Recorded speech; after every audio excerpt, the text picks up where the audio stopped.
کون ہے؟ فتحلیق، اللہ کے نبی نے پانچواں اگر بنیں گے ہلاک ہو جائیں گے، اور پانچواں ہے ان تبغض العلم واہلہ، علم اور اہل علم سے بغض رکھنا، نفرت رکھنا۔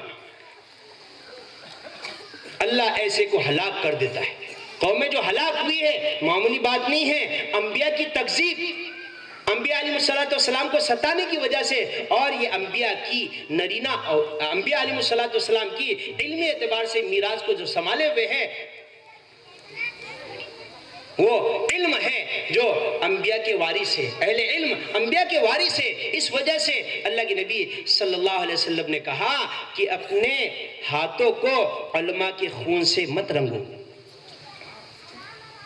نہیں آپ ان کو چاہتے، قالو سلامہ کہیے، دور رہیے، آپ بالکل ہٹ کر الگ ہو جائیے، لیکن میرے محترم بزرگوں اور دوستو، علم، اہل علم اور ان طلبہ سے کبھی نفرت مت کیجیے۔ طلبہ ہے، غلطی کوتاہی ہوتی ہے، مکتب میں یا مدارس میں اگر بچے کوئی کام کر لے، کوئی غلطی کر دے تو ہم فوراً ٹوک دیتے ہیں، تیرا باپ ایسا، تو ایسا۔ میرے محترم بزرگوں، نہیں، محبت کرو۔ امام شافعی رحمۃ اللہ علیہ کے بارے میں آتا ہے، امام شافعی رحمۃ اللہ علیہ جب حدیث کا درس دے رہے، بڑے بڑے اہل علم آپ کی مجلس میں، یہاں تک کہ امام احمد بن حنبل رحمۃ اللہ علیہ اور اکابر امام جو تھے اس مجلس میں تھے، اور اس وقت امام شافعی بچے چھوٹے حدیث کا درس دے رہے، اچانک کبوتر اڑتا ہوا آیا اور آ کر آپ کے قریب آ کر بیٹھ گیا۔ آپ نے کیا کیا؟ بچے تھے، آپ نے اپنا امامہ ایسا اٹھایا، اتار کر اس کبوتر پر ڈال دیا۔ جیسے ڈالا وہ امامے کے اندر وہ کبوتر آ گیا۔ اب جیسے ہی اکابر فقہا نے، محدثین نے یہ معاملہ دیکھا، حدیث کا درس دیتے دیتے انہوں نے یہ بچکندن اور چھوٹی حرکت کی، بیکار حرکت کی، سب ناراض ہو گئے۔ تو اس وقت حضرت امام شافعی نے کہا، الصبی کی صبی ولو کان بالنبی، کہ بچہ بچہ ہی ہوتا ہے چاہے نبی کا بچہ کیوں نہ ہو۔ بچہ شریر نہیں تو اور کون ہوگا؟ بچہ ہی شرارت کریں گا نا۔ طالب علم اگر شرارت کر لے، ہمارے مسجدوں میں بچے شرارت کرتے ہیں، ہم ان کو گالیاں دیتے ہیں، ان کو مسجدوں سے بھگاتے نہیں۔ ترکی میں دیکھیے، جب میں گیا حضرت طیب اردگان ادام اللہ بقاؤ سے ملاقات ہوئی، طالب علم اور علماء کی ایسی عزت کہ اس نے حکم ہی جاری کیا، جو 40 دن تک فجر کی نماز میں رہیں گا اسے انعام دیا جائے گا۔ اور علماء اور اہل علم کی اتنی عزت کیا کرتا ہے، اس کی وجہ سے جس وقت میں مدینہ المنورہ میں 2014 میں حضرت مفتی تقی عثمانی صاحب، مولانا طارق جمیل صاحب اور بڑے بڑے کیا اکابر علماء پورے دنیا کے تھے، اس وقت طیب اردگان صاحب بھی آئے تھے۔ روضہ رسول صلی اللہ علیہ وسلم میں حاضری کا موقع ملا، اس وقت ایک بندہ دوڑتا ہوا آیا ملنے کے لیے، تو سیکورٹی گارڈ تھے، انہوں نے فوراً ان کو ہٹا دیا۔ تو میں نے خود دیکھا، طیب اردگان صاحب نے کہا رک جاؤ، آنے دو، ملنے دو۔ میں نے کہا یہ اتنے بڑے لوگ۔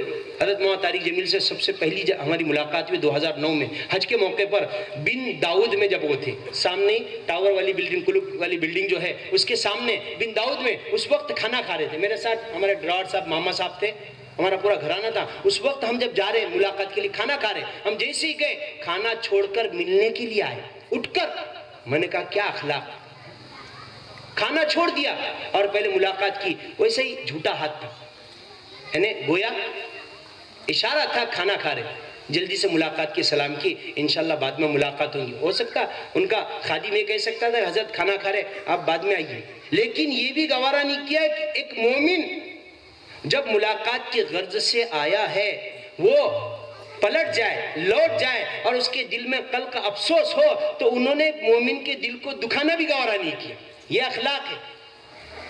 وَلَوْ كُنْتَ فَضًّا غَلِيظَ الْقَلْبِ لَانفَضُّوا مِنْ حَوْلِكَ فَاعْفُ عَنْهُمْ۔ اللہ نے نبی جی سے کہا کہ آپ اگر تند خو ہوتے، آپ اگر سخت مزاج ہوتے، آپ اگر غصے والے ہوتے، یہ صحابہ کا اتنا بڑا حلقہ آپ کے ارد گرد نہ ہوتا۔ اپنے اندر حلم اور بردباری لائے۔ علماء کرام عوام کو